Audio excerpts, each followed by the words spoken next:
If you have purpose for the future, it pulls you through all kinds of challenges and all kinds of difficulties. If you don't have these strong purposes for the future, it's easy to get swallowed by a bad day. It's easy to be almost annihilated by a poor month. And it's easy sometimes to almost disappear beneath the waves of a year that goes backwards if you don't have something to pull you beyond that year. So if you want something to pull you through all kinds of challenges, all kinds of difficulties and things that come at you, you got to have something on out there beyond today, beyond next week, beyond next month, beyond this year, that pulls you into the future. And the clearer it is, the stronger it pulls. The more dynamic it is, the more it affects your life, your spirit, your heart, your soul. It also creates imagination. It gets your mind working on how to achieve that purpose. And if your mind will work, and if your heart works, and if your spirit works, and if you have good input, like good ideas, I'm telling you, there isn't anything you can't accomplish. So that's one of the great powers that'll make a variable of you, and that is purpose. Here's the next one, self-confidence. Where does self-confidence come from? And this is the best advice I can give you on that. Not neglecting, first of all, the small daily disciplines. Self-confidence really comes from feeling good about yourself. And one of the best ways to feel good about yourself is at the end of the day to know that you poured it on. You did your best. If you conducted a meeting, you did the best you could. If you made a phone call, it was the best phone call you could possibly make. If you wrote a letter, it wasn't a casual letter, it was your best letter. At the end of those kind of days, when you feel good about yourself, self-confidence starts to rise. You know that if you can have this kind of a good day, you can have another one the next day, and those days become the weeks become the months, and the month becomes a powerful year. Self-confidence comes from the lack of neglect.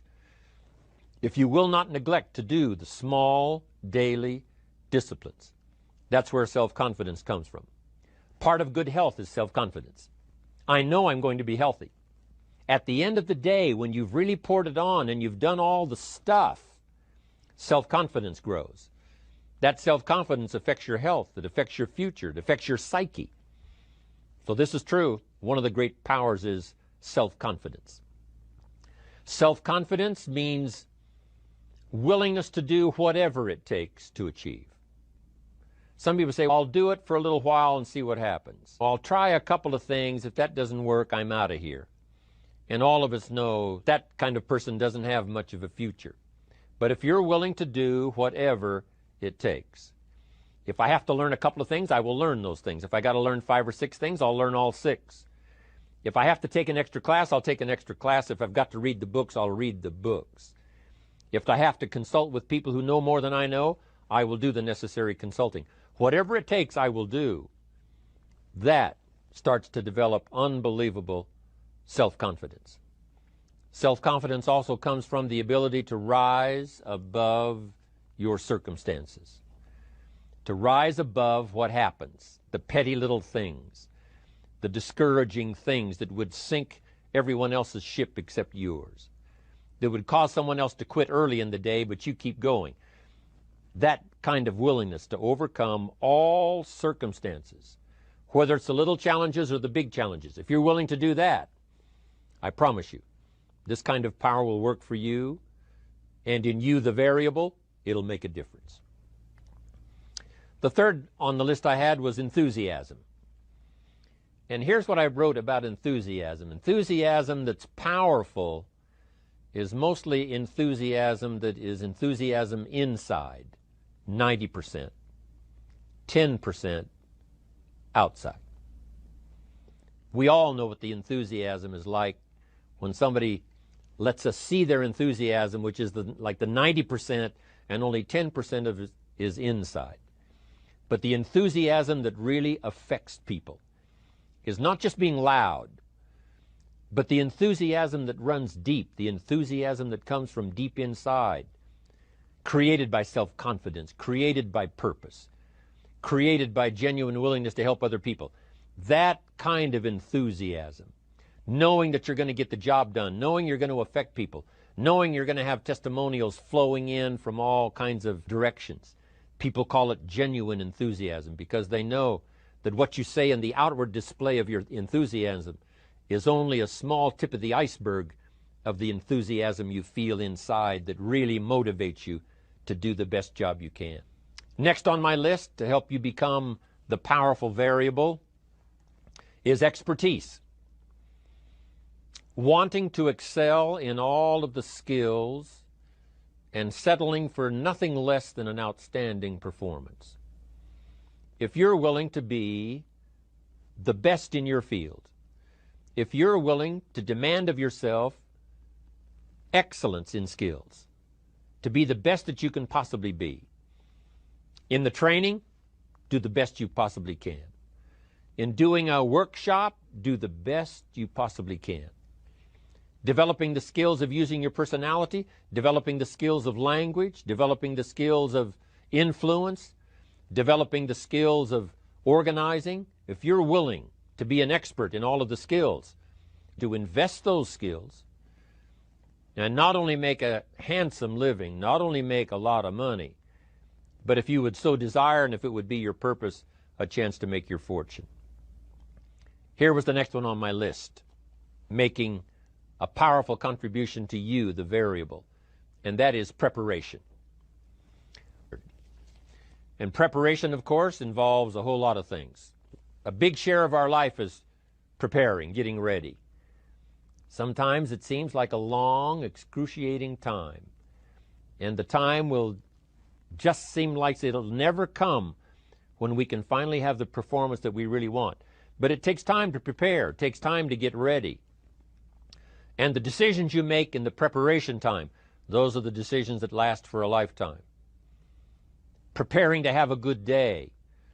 It's that preparing, maybe the night before, maybe the couple of days before the day that you're going to put everything together. The preparation for a meeting means that you've taken it serious. The preparation for doing a workshop means you're serious about the workshop. You want to make the best contribution. That kind of preparation is important. But here's preparation that's very vital, and that is to prepare yourself for success. Life seemingly does not wish to waste success on the unprepared. Life says, why waste a fortune on this person? They're not prepared to do the right things with it. They're not prepared to use it wisely. If a fortune was bestowed upon this unprepared person, it would probably be wasted.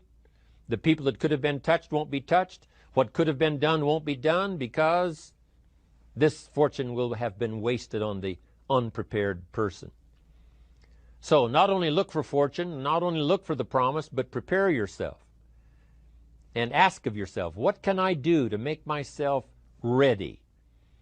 Because remember, life was designed not to give us what we want, not to give us what we need, but life was designed to give us what we deserve. Every value in life must be paid for, and those that pay are the ones that get it. It says those that give receive. Someone says, I wish to receive, I wish to receive. You don't have to concentrate on receiving. Just become a good giver. It says those that search will find. Someone says, I need to find some good ideas to help change my life for the future. Then to find good ideas, that doesn't come because you need them. It comes because you search for them. If you want good ideas, you got to go after them. You got to go to the class, you got to go to the workshop, you got to go to the training, go to the book, you got to go to the journal, right? Go where good ideas are being taught, go searching, go looking, because good ideas are not going to be wasted on those that are not seeking, searching, well prepared. So, prepare yourself to be ready for fortune when it comes, to be ready for challenge when it comes, to be ready for opportunity when it comes. Opportunity comes along and passes by the person that is not well prepared. I want to prepare myself this year for next year. I want to be well equipped by language, by instinct, by temperament, by personality, by influence, to really be valuable. Primarily rely on yourself. Primarily say, I'm the person responsible. And I will learn the necessary skills so that I can help people learn their skills. If I need lots of people to do certain things to build my organization, that is what I must have. But I've got to be the final backstop. I've got to be the final one that people can rely on, so that if this is missed and this is missed, I can catch up, I can fill the gap, I can do the job. We have to do it primarily, we're learning to count on yourself. So that you can do this, never complain and never explain. Here's the next key power, and that's image. There's many parts to image. The image that others see you as, the image you have with other people. And it's very important how other people see you. If they don't see you as a leader, chances are they won't pay attention. If they don't see you as being in control, chances are they won't have the trust. If they don't see you as knowing where you're going, what you want to accomplish, they probably won't follow. But if people can see you, if you have the image of someone that's in charge, in control of your life, your future, your destiny, in control of the situation, if they see that, that kind of image is powerful. It helps to win the day. It attracts other people. People want to be around people that are in control, that are powerful, but they know how to use their power, influential, but they know how to use their influence. That kind of image is important. But here's a very important image, and that is your image of yourself. The way you dress, the way you talk, the way you think, your capacity for learning, all of that is an important image that you have of yourself. The image that you have that if it needs to be learned, you could learn it. If there's a book that needs to be mastered, you could master it. If there's a skill that needs to be learned, why couldn't you get busy now and learn that skill? That kind of self-image, that I am continually trying my best to be the best I can. Because one of the most important places you have to look is into the future, yes. You've got to look into the past, yes. You've got to look around, yes. But one of the most important places you have to look is in the mirror. You know, how I appear to other people, that's important. But how I appear to myself is the ultimate importance.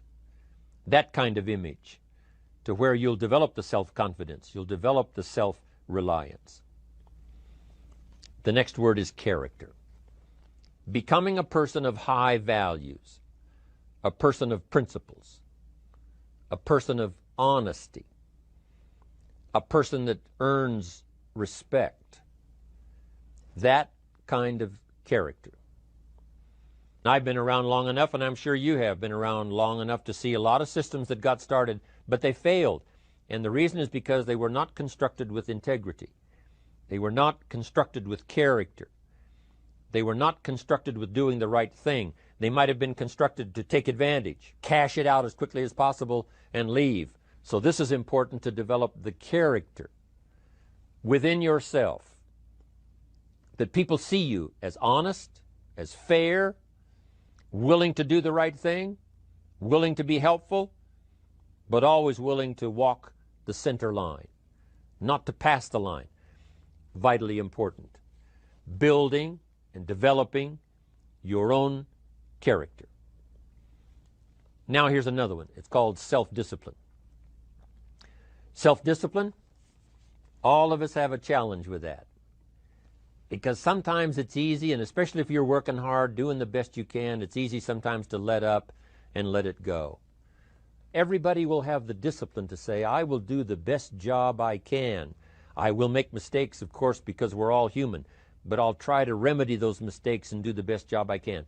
That kind of self-discipline that understands how important your part is in all of the functions that work. Coming to work on the set here, to put on the broadcast, make it viable, make it real, make it powerful. Any couple of them missing, and it would be a disaster. But all of it put together, and it works like a charm. Each person developing the self-discipline to do their part, do their job. The power of extraordinary performance If you want to live extraordinary, you must do extraordinary. If you want an extraordinary income, you must do extraordinary things. If you want an extraordinary fortune, you must go with the demands of what it takes to have that fortune. Here's what you must do. You must demand it of yourself. Society doesn't demand that you jog around the block every morning, but if you want good health, you must demand it of yourself. Society doesn't demand that you read a couple of books a week and improve your intelligence and your knowledge. That you must demand of yourself. Society does not demand that you build a financial wall around your family nothing can get through. That's not a demand of society. But you must demand it, if you wish it, you must demand it of yourself. Society doesn't demand that you learn a list of 10 skills in order to ensure your own future and the future of your family. Society doesn't demand it, doesn't require it. It is not a law. But if you want the benefit, you must demand it of yourself. If you liked the video, please consider to subscribe the channel.